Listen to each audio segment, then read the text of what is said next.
The proper control of friction is extraordinarily important in developing the proper feel for a piano, especially a high-performance piano. This keyboard is from a Bösendorfer Model 225, which is as high-performance a piano as you can possibly get. So any additional attention paid to the small details of friction will pay big rewards to a high-level pianist. Again, too much friction is bad, and in certain areas, too little friction is bad. It needs to be the proper amount of friction. One of the areas that is often overlooked is the capstan. This capstan is where the force is transmitted from the key up into the action and the whipping assembly.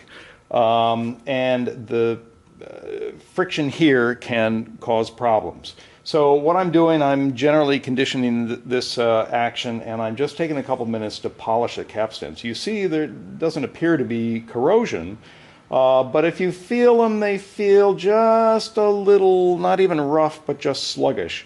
And if you compare that to these that I've polished here, they feel very, very, very smooth.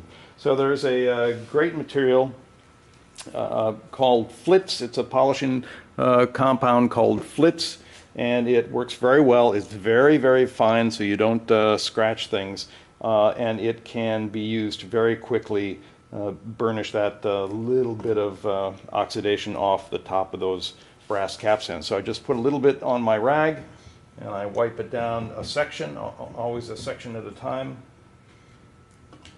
That keeps it from drying if you get too far ahead of yourself. And then I just, with my finger in a soft cloth, I just buff it. And you see this motion can go very quickly.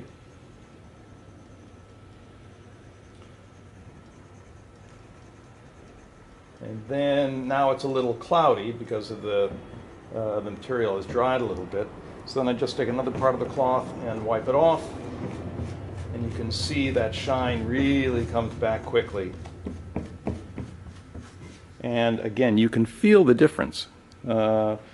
It's not that it's rough, but it just has a slight bit of pull to it as you rub your finger over the unpolished brass. And on these, it feels very smooth and nice. I'll still follow this up with a very light lubricant just to keep it protected. But these little steps in a high-performance piano like this Bösendorfer make a big, big difference in the overall control and touch quality.